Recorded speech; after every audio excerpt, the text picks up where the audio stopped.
अभी 14 अगस्त को Karnataka high court के अंदर स्विगी, जोमेटो और जेप्टो को कोर्ट के अंदर पैसे जमा करवाने हैं और उससे अगले ही दिन 20,000 रेस्टोरेंट्स ने ये बोला कि वो स्विगी और जोमेटो से खाना ऑर्डर करवाना बंद कर देंगे। और उधर से दूसरी तरफ सेम डे फ्लिपकार्ट अपनी खुद की ऐप लॉन्च कर रहा है जिसके अंदर आप लोग खाना ऑर्डर कर सकते हो, जिसके अंदर ऐसा कस्टमर आप लोगों को खाना ज्यादा सस्ता मिलेगा और रेस्टोरेंट को कम कमीशन देना पड़ेगा। ये अगला एक हफ्ता डिसाइड करने वाला कि जोमेटो, स्विगी, ब्लिंकिट, जेप्टो इनका फ्यूचर एक्चुअल में होगा क्या, क्योंकि पहले जब गवर्नमेंट ने यूपीआई की टेक्नोलॉजी को डेवलप किया था उससे पेटीएम खत्म नहीं हुआ था। यूपीआई की टेक्नोलॉजी को अडेप्ट करने के लिए फोन पे आया था और गूगल पे आया था। गूगल बैक डाउन, उनके पास बहुत पैसा था, हजारों करोड़ रुपए कूपन्स में बांट दिए गए, लोगों को यूपीआई की टेक्नोलॉजी को यूज करवाने के लिए बांट दिए गए। फोन पे किसका था? वॉलमार्ट का। जिनको नहीं पता, फोन पे फ्लिपकार्ट का और फ्लिपकार्ट वॉलमार्ट का। दो फॉरेन कंपनीज ने बीच में घुस के गवर्नमेंट की बनाई हुई टेक्नोलॉजी के ऊपर एक रैपर बनाया था जिसको ये अपनी पेमेंट ऐप बोलते हैं। और ऐसी एक और टेक्नोलॉजी एग्जिस्ट करती है जो काफी टाइम से एग्जिस्ट कर रही है और उसका नाम है ओएनडीसी, जिसको इजी लैंग्वेज में ऐसा समझो कि ई कॉमर्स के लिए वो बनाई गई है, वो फिजिकल प्रोडक्ट्स के लिए। जैसे यूपीआई सिर्फ डिजिटल पेमेंट्स के लिए एक टेक्नोलॉजी थी, वैसे ओएनडीसी जो है वो physical products, restaurants, e commerce इनके लिए एक टेक्नोलॉजी है। बट ये टेक्नोलॉजी जब बनी थी तब बहुत ज्यादा हाइप के अंदर थी और उसके बाद फेल हो गई। और वो फेल इसलिए नहीं हुई क्योंकि टेक्नोलॉजी बहुत फुद्दू है, वो फेल इसलिए हुई क्योंकि टेक्नोलॉजी के ऊपर रैपर्स नहीं बने। किसी ने उस टेक्नोलॉजी को अपना के उसके ऊपर हजारों करोड़ रुपए जलाए ही नहीं। आज की डेट में एक ऐप है मैजिक पिन जो ओएनडीसी के ऊपर बेस्ड है और फूड डिलीवरी वाला बिजनेस करती है और ओएनडीसी से इन्होंने टेक्नोलॉजी ले रखी है। बट तुम्हें से मैक्सिमम लोगों ने अभी तक इनका नाम भी नहीं सुना होगा और सुना भी होगा तो उनको यूज नहीं करते होंगे। क्यों? क्योंकि उसके ऊपर एक बड़ी कंपनी नहीं बैठी है, किसी ने आके हजारों करोड़ रुपए अंदर डाल के जलाए नहीं है। बट अभी वो चीज चेंज होने वाली है क्योंकि इसके अंदर अपॉर्चुनिटी देख के फ्लिपकार्ट एंट्री ले रहा है और फ्लिपकार्ट अपॉर्चुनिटी नहीं देख रहा, फ्लिपकार्ट एक्चुअल में अपनी मजबूरी देख रहा है क्योंकि फ्लिपकार्ट के पास कोई और तरीका सर्वाइवल के लिए बचा ही नहीं है। मैं अभी से बता रहा हूँ ये वीडियो बहुत इंटरेस्टिंग होने वाली है तो पूरी की पूरी ध्यान से देखना। सबसे पहले प्रॉब्लम समझोगे, जोमेटो और स्विगी हमारे लिए कन्वीनियंट है पर रेस्टोरेंट्स के लिए एक पेन पॉइंट है, क्योंकि जब भी वो लोग कोई भी खाना वाया जोमेटो और स्विगी बेचते हैं उनके पास कमीशंस नहीं बचते। ऐसा बहुत सारा पैसा है जो जोमेटो स्विगी अपने अंदर काट लेते हैं। अभी इसके ऊपर जोमेटो स्विगी का काउंटर भी है कि यार हम लोग आपको कस्टमर्स लाके दे रहे हैं, थोड़ा सा मार्जिन ले रहे हैं तो क्या गलत। अभी कितने का ऑर्डर आता है उसमें से कितना जोमेटो ले जाता है, कितना रेस्टोरेंट बोल रहे हैं, कितना जोमेटो बोल रहा है, उस कॉन्वर्सेशन के ऊपर जोमेटो का बोलना है कि यार हम लोग 16 से 30% के बीच में चार्ज करते हैं और मैक्सिमम लोगों से हम लोग 16, 17, 18% कमीशन ही लेते हैं। पर दूसरी तरफ रेस्टोरेंट बोलते हैं कि जोमेटो और स्विगी हमसे 60% तक के कमीशन ले लेते हैं। अभी रेस्टोरेंट सही बोल रहा है फिर जोमेटो सही बोल रहा है, दोनों ही झूठ बोल रहे हैं। क्योंकि प्रॉब्लम समझो कि जो 16 से 30% के बीच का मैंने गैप बताया ना, गैप बहुत बड़ा है। 16% किससे चार्ज किया जाएगा और 30% किससे चार्ज किया जाएगा, ये वॉल्यूम के ऊपर डिसाइड होगा। फॉर एन एग्जांपल, मैं डोमिनोज कंपनी, मेरी खुद की ऐप एग्जिस्ट करती है, मैं तुम्हारी ऐप के ऊपर क्यों आऊं, तुम्हें कमीशन क्यों दूं? और जो लोग डोमिनोज का पिज्जा खाना चाहते हैं वो डोमिनोज की ऐप से डाउनलोड करके ऑर्डर कर लेंगे। तो यहाँ पे ये लोग क्रिएट करते हैं एक विन विन सिचुएशन। ये लोग बोलते हैं कि यार जब भी कोई भी पिज्जा सर्च करेगा ना, हम लोग आपको ऊपर दिखाएंगे और हमारे प्लेटफॉर्म पे हर रोज आके लाखों लोग पिज्जा सर्च कर रहे हैं, तो तुम्हारे पास बिकने के लिए ज्यादा अपॉर्चुनिटी आ जाएगी। और क्योंकि काफी लोग डोमिनोज से पिज्जा खाने के लिए हमारा प्लेटफॉर्म भी डाउनलोड करेंगे तो इसमें हमारे लिए विन विन सिचुएशन आ रही है। तो हम लोग क्या करती है कि हम लोग आपके लिए एड्स लाएंगे, हम लोग आपके लिए प्लेटफॉर्म लाएंगे, हम लोग टेक्नोलॉजी देंगे, तो आप एक काम करो 15-16% हमें कमीशन दे देना पर ऑर्डर। पर वहीं पे हमारे जैसा अगर कोई आदमी है जो क्लाउड किचन ओपन करना चाहता है तो उनसे कमीशन जो मिलता है वो थोड़ा ज्यादा मिलता है, क्योंकि वो लोग अपने पूरे के पूरे बिजनेस को डिपेंडेंट ही जोमेटो स्विगी के ऊपर रखते हैं। तो अब कौन सी कंपनी है, किस तरह की उनकी पर्सनल डील हो रही है, ये उसके ऊपर डिपेंड करता है। और यहाँ तक अगर तुम लोग सुन रहे होगे तो तुम लोग बोलोगे यार बहुत ही फेयर बिजनेस है ये तो। बट प्रॉब्लम क्या हो रही है, इस पूरे बिजनेस में ना दोनों पार्टीज लूज कर रही है। सबसे पहले आपको जो 30% बोला जा रहा है वो 30% कभी होता ही नहीं है। 30% होता है प्लस जीएसटी लगा दिया जाता है और आप लोग उस प्लेटफॉर्म पे एग्जिस्ट कर रहे हो, आपके पास ऑर्डर नहीं आ रहे। फिर आपको क्या करना होता है, आपको उस प्लेटफॉर्म के ऊपर ना ज्यादा ऑर्डर्स लेने के लिए एड्स रन करनी पड़ती है। आप लोग जोमेटो को और ज्यादा पैसा देते हो जिससे आप लोग और ज्यादा दिखो। और इनके एडवर्टाइजमेंट के रेवेन्यूज कितने होते हैं ये चीजें मैं तुम्हें आगे दिखाऊंगा और पूरे नंबर्स दिखाऊंगा। बट उससे पहले ये चीज समझो कि कुछ रेस्टोरेंट्स होते हैं जो बोलते हैं हमारे 55% तो जोमेटो स्विगी ले जाते हैं, 30% तो कम से कम फूड कॉस्ट होनी होती है, हमको 15% में अपना पूरा का पूरा रेस्टोरेंट ऑपरेट करना पड़ रहा है, जिसके अंदर हमको अपना staff, rent, equipments, electricity bill वो सब देखना पड़ रहा है। 2 से 3% के मार्जिन पे ऑपरेट कर रहे हैं हम लोग। और ये वाली कहानी सुन के तुम्हें लगेगा कि यार जोमेटो वाले तो बहुत क्रेजी प्रॉफिट कर रहे हैं, पर अभी जोमेटो पे भी आ जाते हैं। जोमेटो का बोलना है कि हम लोग on an average 32.8% commission charge करते हैं। और ये वो झूठ नहीं बोल रहे, ये उनके फाइनेंस बोल रहे हैं। फाइनेंशियल डॉक्यूमेंट्स जो देखे गए उसके अंदर यही नंबर निकल के आया। तो अभी तुम बोलोगे कि क्या रेस्टोरेंट वाले झूठ बोल रहे हैं? नहीं, वो भी झूठ नहीं बोल रहे हैं। याद करो कि किसी से 16% भी लिया जा रहा है, जिससे 16% लिया जा रहा है उसके अंदर तो ये प्योर लॉस कर रहे हैं। जिस किसी से 16% लिया जा रहा है, चाहे वो डोमिनोज हो गया, मैकडोनल्ड्स हो गया, ऐसी कोई बड़ी बड़ी फ्रेंचाइजीज हो गई, और कुछ लोगों से ज्यादा भी लिया जा रहा है। कोई एड रन कर रहा है, कोई एड रन नहीं कर रहा है, सिर्फ 30% दे रहा है। अलग अलग जो रेस्टोरेंट्स है वो अलग अलग अमाउंट दे रहे हैं जोमेटो और स्विगी को। अभी जब उनको एवरेज आउट करके निकाला जाता है ना तो वो 32.8% निकल के आता है, जिसको अगर हम लोग नंबर्स के अंदर देखते हैं, मान के चलते कि एक रेस्टोरेंट के पास 500 रुपए का ऑर्डर किया, उसके अंदर से 32.8% होता है 164 रुपीज। ये 164 रुपीज डायरेक्टली जोमेटो के पास चले जाएंगे। और रेस्टोरेंट के पास पीछे क्या आएगा 336 रुपीज, जिसके अंदर उसको फूड कॉस्ट निकालनी है, अपने पूरा इंटीरियर संभालना और पूरा बिजनेस ऑपरेट करना है। हमने बता दिया कुछ रेस्टोरेंट्स क्यों प्रॉब्लम है, अभी जोमेटो की क्या प्रॉब्लम है वो समझो। 500 रुपए का ऑर्डर आया, जिसके अंदर से हमें लग रहा है कि भैया 164 रुपीज इन्होंने रख लिए, तो बहुत क्रेजी मार्जिन है। बट प्रॉब्लम इसके अंदर ये आती है कि इसके अंदर से 136 रुपीज उस ऑर्डर को फुलफिल करने में चले जाएंगे। और वो पैसा कहां लगेगा पता है? राइडर्स में लग जाएगा, टेक्नोलॉजी डेवलप करने में लग जाएगा, उस टेक्नोलॉजी को चलाने में लग जाएगा। जो तुम लोग अपने मैप के अंदर राइडर को ट्रैक करते हो ना, वो गूगल की एपीआई है, उनको पैसा देना पड़ता है। जब तुम्हारा खाना गलत आ जाता है, सपोर्ट टीम से बात करते हो ना, उसको पैसा जाता है। कभी कभी रिफंड देना पड़ता है जोमेटो को अपनी जेब से, उसमें पैसा चला जाता है। और जो तुम्हारे पास सारा दिन ऑफर और एड आते रहते हैं ना, उन एड्स के अंदर भी तो पैसा जाता है। तो 500 रुपए के ऑर्डर के ऊपर सिर्फ और सिर्फ 28 रुपए बचते हैं जोमेटो को, क्योंकि सिर्फ 5.6% हुआ। 5% पे धंधा कर रहा है जोमेटो और 4% पे धंधा कर रहे हैं रेस्टोरेंट वाले भी। ये जो 136 रुपीज है ना, इसके अंदर जो सबसे बड़ी कॉस्ट जोमेटो की जाती है ना, वो इंटरनल टीम की जाती है। चाहे आप लोग टेक सपोर्ट को देख लो बीच में, या फिर राइडर्स को देख लो, इनको बहुत कम पैसे जाते हैं। जोमेटो की भी जो मेन कॉस्ट जाती है ना, वो उनकी इंटरनल टीम की जाती है। मैक्सिमम पैसे ना उन लोगों के ऊपर स्पेंड किए जाते हैं जो बैकएंड के अंदर बैठ के डिसाइड करते हैं कि जोमेटो एज एन ऐप कहां मूव करेगी, क्या इनके नेक्स्ट ऑफर्स होंगे, क्या इनकी नेक्स्ट स्ट्रेटेजीज होगी, क्या कमीशन चार्ज करना चाहिए, क्या कंपटीशन आ रहा है। ऐसा नहीं है कि यहाँ बैठ के सिर्फ हम लोग एनालाइज कर रहे हैं कि जोमेटो प्रॉब्लम में आने वाला क्योंकि फ्लिपकार्ट एंटर कर रहा है। उनको भी पता है, उनके पास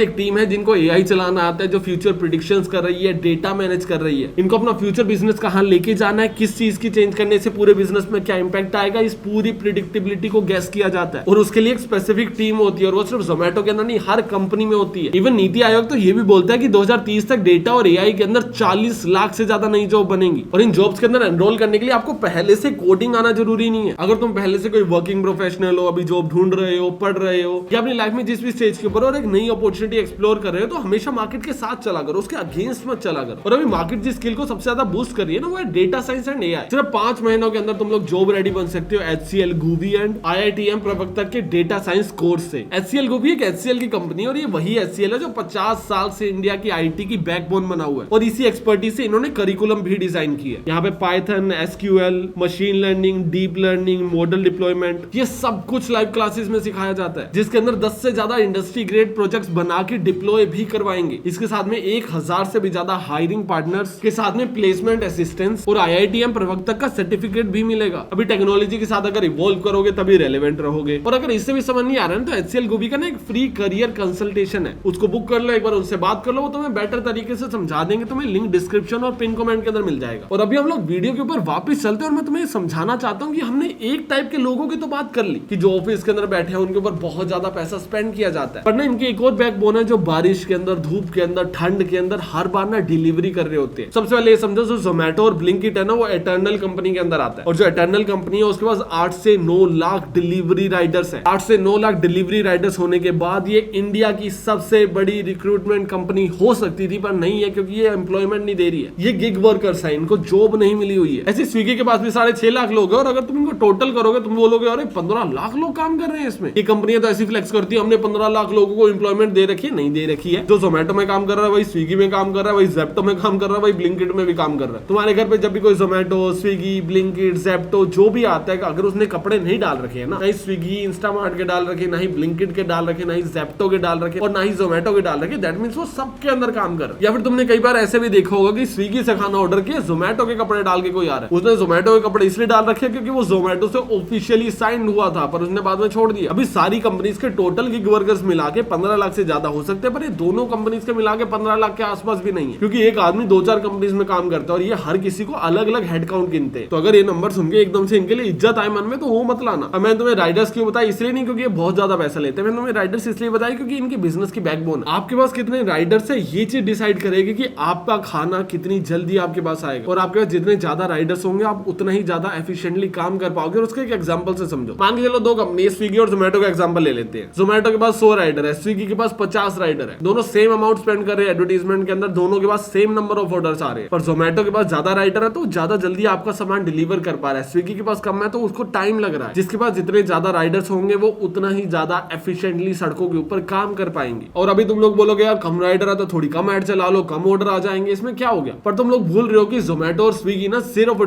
फूड का धंधा नहीं करते, वो लोगों के पास डार्क स्टोर्स भी एग्जिस्ट करते हैं। डार्क स्टोर्स जो होते हैं ना, उनको बनाने महीने में 1-1 करोड़ का खर्चा है, मिनिमम 1 करोड़ रुपए का, और उसके अंदर भी इंफ्रा के ऊपर स्पेंड नहीं किया जा रहा है। 1 करोड़ की हर डार्क स्टोर में कम से कम इन्वेंट्री है, और जो स्टोर 1 करोड़ का बनता है ना, वो डेली 7 लाख रुपए का धंधा करता है। और ये वाला जो पूरा प्रोसेस चल रहा था, ये चल रहा था थोड़ा टाइम पहले तक कि 14 दिनों के अंदर पूरा का पूरा जो सामान है वो ऑलमोस्ट बिक जाएगा, जिससे सामान खराब ना हो। अभी क्या हो रहा है, अभी जो भी स्टोर्स बनाए जा रहे हैं ना, वो 2.5 करोड़ के बनाए जा रहे हैं। 11 लाख रुपए का सामान एक डार्क स्टोर से बेचना है आपको। अब जाके क्या होगा, आपके 14 दिनों के अंदर इन्वेंट्री रोटेट हो पाएगी। और ऐसा नहीं है 14 दिनों तक इन्वेंट्री फुलफिल नहीं की जाती है, दूध डेली आता है। कुछ ऐसा सामान होता है जिनकी शेल्फ लाइफ 6-6 महीने की, जैसे कोल्ड ड्रिंक्स होगी, वो पड़ी रहती है। बट अगर ऑन एन एवरेज देखा जाए तो पेरिशेबल आइटम्स बहुत ज्यादा होती है, क्योंकि ज़ेप्टो, ब्लिंकिट, इनको जो हम लोग यूज कर रहे हैं ना, इनको किस लिए यूज कर रहे हैं, सुबह दूध, डंडा, ब्रेड, ये चीजें आ जाए, उसके साथ और चीजें भी ले लेंगे। राशन वगैरह हो गए, सड़ जाता है, कच्चा खाना है, खराब हो जाता है। 2.5 करोड़ के स्टोर बना रहे हैं, राइडर्स चाहिए, डिलीवर करने के लिए लोग चाहिए, और डिलीवरी चाहिए तो मार्केटिंग के अंदर कॉस्ट होगी, मार्केटिंग में स्पेंडिंग हो रही है, डिलीवरी राइडर नहीं है तो प्रॉब्लम होगी। और इतने सारे राइडर्स होने के बाद भी, इतनी सारी एफिशिएंसी होने के बाद भी इनका 350 करोड़ का तो सामान सड़ जाता है। तूने आज ब्लिंकिट खोल के अगर दूध नहीं मंगाया, किसी और ने भी नहीं बनाया, उनका दूध खराब है भाई, वो कल तुझे एक्सपायरी माल दे थोड़ी सकते हैं, कंपनी बंद हो जाएगी। और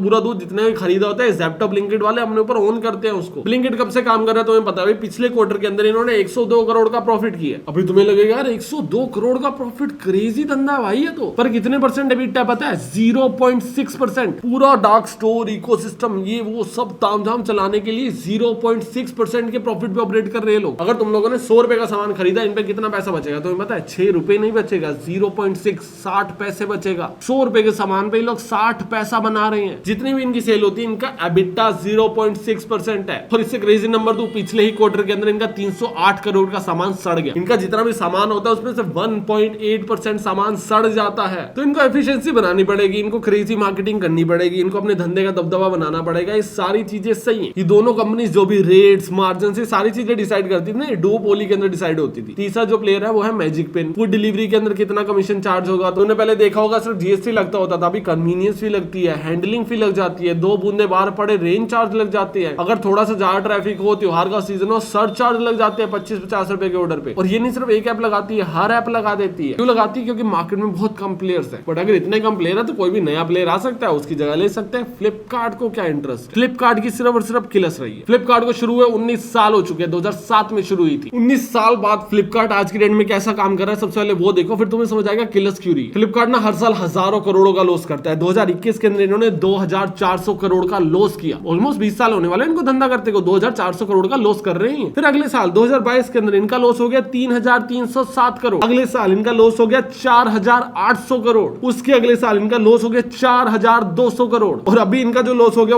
5180 करोड़ रुपए। पिछले साल इन्होंने 5180 करोड़ रुपए जला दी। क्यों हो रहा है सब कुछ, समझ आ रहा है तुम्हें? फ्लिपकार्ट ने आगे पहले इस माइंडसेट से अपना बिजनेस शुरू किया था कि यार हम लोग इतने बड़े हो जाएंगे कि हमको अमेज़न आके खरीद ले। पर ये इतने बड़े हो गए कि अमेज़न के पास इतने पैसे ही नहीं थे कि इनको खरीद पाए। ऑनलाइन डिलीवरी के अंदर सिर्फ और सिर्फ फ्लिपकार्ट और अमेज़न ही थे। फिर एक नया वर्टिकल शुरू होता है कि जोमेटो आएगा और खाना डिलीवर करेगा। इनको कोई लेना देना नहीं था उससे, इनको था कि हमको गुड्स में रहना, हमको प्रोडक्ट्स में रहना, हम डिलीवर करेंगे। फिर फ्लिपकार्ट ने अपनी ग्रोसरी बना दी, अमेज़न ने अपना फ्रेश बना दी, और ये लोग बढ़िया काम कर रहे थे। फिर आया ब्लिंकिट, ज़ेप्टो, इंस्टामार्ट, इन्होंने बोला यार ग्रोसरी का ठेका हम ले लेंगे। फ्लिपकार्ट ने बोला अभी भी हमें फर्क नहीं पड़ता, हमारा ग्रोसरी का वेंचर वैसे ही बहुत छोटा है, हम बेचते हैं फोन, हम बेचते हैं सामान, हम बेचते हैं कपड़े, हम ये सारी चीजें बेचते हैं। फिर ब्लिंकिट ने बोला यार हम भी तो बेच सकते हैं, दुकानें तो हमने भी डाल दी हैं। इन्होंने अपनी ऐप के ऊपर बाकी चीजें लिस्ट करना शुरू कर। तुम्हें आईफोन चाहिए 10 मिनट में आ रहा है, कोई भी फोन चाहिए 10 मिनट में आ रहा है, ईयरफोन, वॉच, कपड़े लेने हैं, जूते लेने हैं, पानी की बोतल से लेके पजामे तक सब आ रहा है यार। लोग क्यों जाएंगे फ्लिपकार्ट अमेज़न के ऊपर? तो फ्लिपकार्ट अमेज़न को एक चीज समझ आई कि यार ये डायरेक्ट कंपटीशन है, हमारा मेन धंधा खा रहे हैं। तो इन्होंने क्या किया, इनके मेन धंधे में कूदे। फ्लिपकार्ट ने फ्लिपकार्ट मिनट्स लॉन्च कर दिया और वो क्रेजी ग्रो कर रहा है। तुमने समय रैना का शो देखा होगा, उसको भी स्पॉन्सर कर रखा है। मैं बहुत यूज करता हूँ फ्लिपकार्ट मिनट्स पे, बहुत अच्छा काम करता है, सस्ता सामान मिलता है उसमें। cheapest way you can order your food, grocery, anything. और सस्ता सामान ये लोग दे पा रहे हैं क्योंकि इनके पास बहुत बड़ी पॉकेट्स है भाई। ये पिछले 20 साल से पैसा जला रहे हैं। वॉलमार्ट यूएस की कंपनी है, क्रेजी पैसा उनके पास, कोई पैसे की दिक्कत नहीं है। तो ये जब इंडिया में एंटर किए, इन्होंने देखा कि यार हमको तो भाई बहुत एफर्ट करने पड़ेंगे, क्योंकि यहाँ पे लोगों को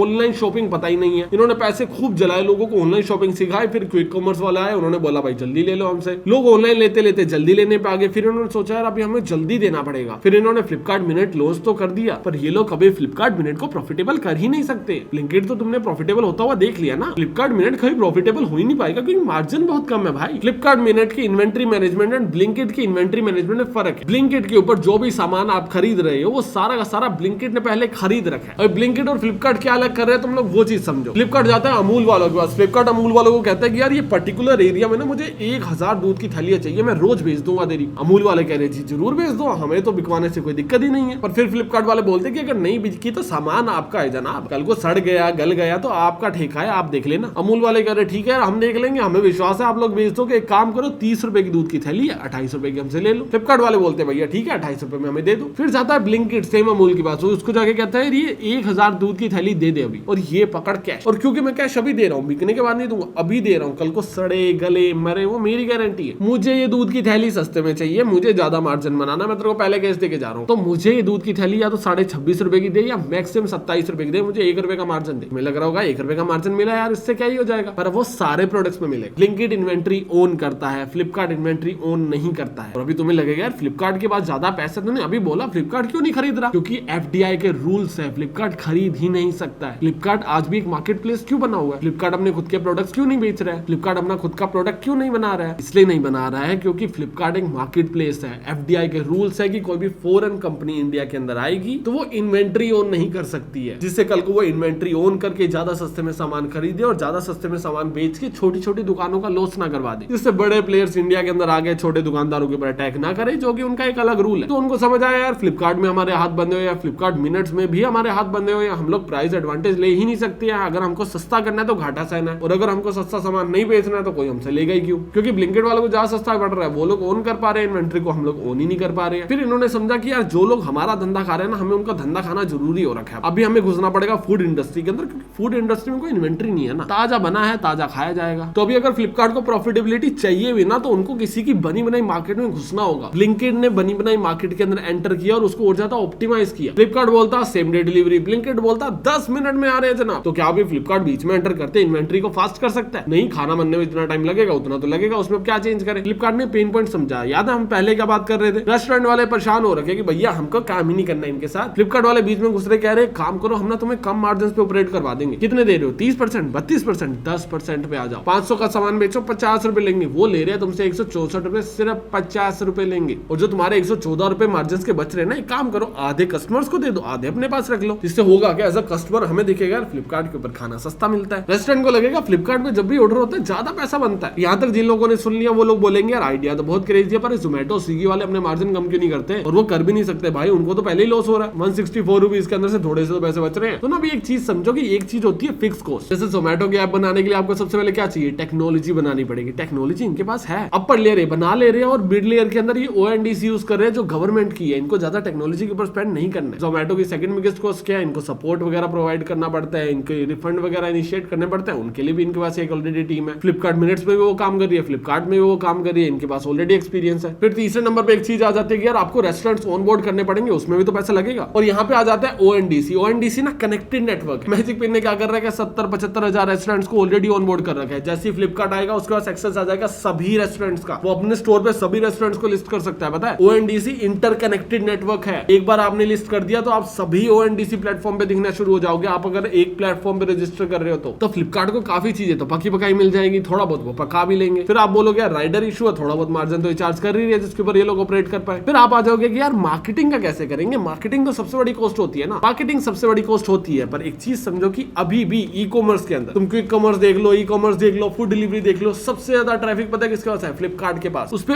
ऑलरेडी ही लोग हैं, पहले से लोग उसके ऊपर आते हैं। फोन पे भी उन्हीं का ही है, पता है फोन पे के ऊपर भी लोग पहले से ही आते हैं, इन्होंने बस इंटीग्रेशंस करनी है। तुम लोग जब भी जोमेटो के ऐप के ऊपर जाते हो, यहाँ पे साइड के अंदर लोगो लगाता होगा ना इनके ऐप के ऊपर, यहाँ पे साइड पे डिस्ट्रिक्ट पे चले जाओ, मूवी की टिकटें बुक कर लो। क्या कर रहे हैं, ट्रैफिक को रिडायरेक्ट कर रहे हैं। फोन पे इंडिया की सबसे बड़ी पेमेंट ऐप है, फ्लिपकार्ट सबसे बड़ी ई कॉमर्स ऐप है, और ये दोनों ऐप जो लोग चलाते हैं वो क्रीम ऑडियंस है, दोनों के पास स्पेंडिंग पावर है, दोनों वही लोग हैं जो खाना ऑर्डर करने वाले हैं। इनके पास ऑलरेडी ऑडियंस का एक्सेस है, अपनी ऐप के ऊपर ही तो डालना है, तो इनको मार्केटिंग पे स्पेंड करना पड़ेगा, there is no doubt. But इतना नहीं करना पड़ेगा जितना जोमेटो स्विगी को इनिशियली करना पड़ा था, क्योंकि पहले उन्होंने मार्केट बनाई, हजारों करोड़ रुपए चलाए, इनको बनी बनाई मार्केट मिल गई, ऑडियंस ऑलमोस्ट इनकी भी सेम है, उनकी भी सेम है। ये बस एक नए वर्टिकल के अंदर घुस रहे हैं और एडवांटेजेस के ऊपर क्लेम कर रहे हैं, क्योंकि ब्लिंकिट इनके धंधे में घुसा था। बाकी इनके लफड़े ऐसे चलते रहेंगे, मैं तुम्हें अपडेट करता रहूंगा। जाने से पहले SCL गोभी को चेकआउट करना बिल्कुल मत भूलना, लिंक तुम्हें डिस्क्रिप्शन में पिन कमेंट के अंदर मिल जाएगा। मैं तुमसे मिलता हूँ अगली वीडियो में, तब तक के लिए बाय।